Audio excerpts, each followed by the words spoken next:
I just had that feeling in my stomach. I need to know what's going on. Something is really wrong. Okay, so Charlie Webster, we know you from the runaway hit Scamanda.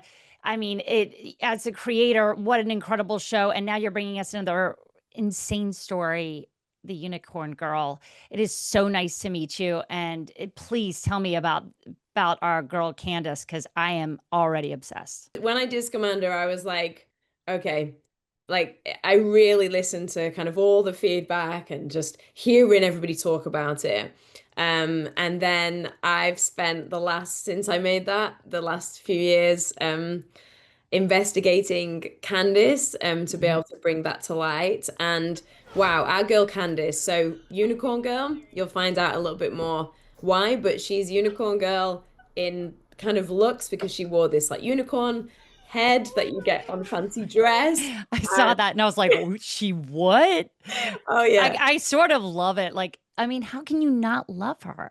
Yeah, it's a good point because Candace is fun, she's engaging, and I say fun not lightly, but fun is the word that everybody who knew her, and I'm talking lots of people, described her that way. It's the first thing that came into people's mind. She was fun. She was fun to be with. You know, one of those people who's enigmatic and you kind of feed off their energy. She had so much energy. She was an energizer and so compelling. And so I think when you start listening, you'll, I don't know, get to know Candace in that way. Candace went from being a stay-at-home mom to making millions, traveling the world and saving lives. There was just one problem. Was it all a lie? Honestly, Anne, on this journey, there was things that I was like, that absolutely can't be real. And sometimes I had to just sit there and go, okay, and how am I going to figure this out? Because it turned out some of the stuff that just seemed so wild was actually real. And what's fascinating about this story is, I don't know, it's complicated and messy when things maybe are centered in truth. Well, that's what I was going to say. Was one of the things that I was taking away from this was that there was always a thread of truth. There was just enough that Candace was telling us that we could believe, yet it was just kind of wrapped in this nest of I don't even know what. But tell me, with Unicorn Girl, how did you get involved with Candace? How did you learn about her? I actually, so Candace was part of this online book group, and look, this is where the story starts, but it builds out into places you would not believe, and internationally as well, from this setting of this private book group. And so I found out about Candace through this book group. And I remember sitting there, and it was a holiday. I can't remember which one. Maybe it was like the Labour holiday. And I remember sitting there and for 3 days solid, just reading some of the things that she was writing about and watching some of her videos, because she used the book group like a diary, like a personal diary, like an intimate diary. And I didn't quite know really what was going on, but I knew that there was suspicion about this woman. Her favorite saying was lie, lie till you die. Or was it actually true? These things did happen. It's real. Trust me, I could show you the pictures. It turns out the truth might be even harder to believe than the lies. Things were so, I don't know, extreme and fantastical, but so incredibly engaging and funny. I know we've used that word fun, funny, but kind of were. She's got like, I mean, a great sense of humor. You can give her that. And she was pretty irreverent, wasn't she? Yeah.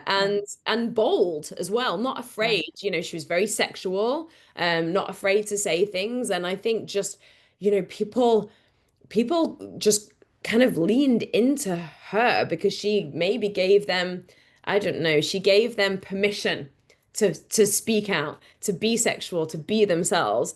And then you will not believe where it goes. And what I think so special about Unicorn Girl is that, you know, you said about where I got into it, the book group, it builds on from there. And I went along that journey as it happened, as it unfolded, as things started to, I don't know, build into maybe this woman isn't what she is. She was bragging about how she heard rumors of getting the Nobel Peace Prize for this. And you will go along the journey with everybody, as I went on the journey with the people that were impacted by Candace. I'm trying not to give too much away. Can you No, tell? I know, and it's so good. I'll be honest, like I think this is an incredible story. I mean, Thank you. it's really fun to go on this ride with you.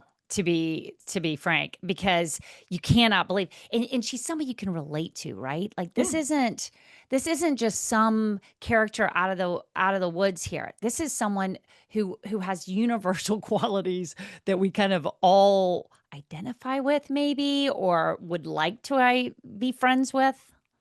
Yeah, you're absolutely right. She's somebody that you're not like, oh my God, this woman. She's somebody that you can totally relate to. And on purpose, I've really shown you that because again, this is the way that I've made this. I think people that are fans of Scamanda will see my style because I don't want to retrospectively tell you the story after the fact. I don't want to tell you like what I think either. I want you to come along the journey with me, like I did, like a lot of these people in Unicorn Girl did too, because it was so special that I met a lot of these people as they were trying to work out themselves what actually had been happened to them. Like even, again, I don't want to give too much away, but like even when things started to crash down, and one of the episodes is called Manic Summer for a reason, people still didn't quite understand what actually Candice had done and what had been done to them. And again, I was part of that. So I was able to really give it you in real time. But every single episode will leave you guessing to something else and will take you down a different route each time. But she's extremely relatable. And I think by the end of it, I'd love to know what everybody thinks because I'm so in it now that, I don't know, my perspective is not fresh. So Right. I don't know. I feel like there's a moral complexity maybe by the end of it. But at the same time, I still can't quite believe it, and I'm not sure what I think. But there was an element where something happened to me, and there was a part of me that I ended up putting Mhm. into this story to do with Candice, and that hurt me too. I don't know. And so I'd love to know what everybody thinks. But yeah, it's a wild journey. Um, yeah, so I I think hope you enjoy it it and is take wild, a and lot from it. I mean, when you talk about like trusting people, that to me was like sort of at the crux of this as well. Was that trust that we were dealing with Yeah. Candace? Yeah, it's trust and it's friendships. That's the bottom line of this. Trust, deep trust, friendships, you know, I don't know, like help, healing, support, because that's what Candice gave to a lot of people. And she gave people strength and belief in themselves. And I think that's something that we can all relate to. And then Candice broke a lot of people's trust in a extremely deep, painful way. And then that was also something that I had to be really mindful of because who am I coming in and I need to build that trust with people that have been really hurt, and that was really important that I spent a lot of time with people to also show my intention. Look, we're talking about this story as being like fun and it's wild, but it's also Right. people's lives at the center of it. But also I think that's what makes us relate and consume these kind of stories, and I feel like that's what will engage people with Unicorn Girl because there's a lot of relatability in it. I think that we can take from our own lives. It's human I experience.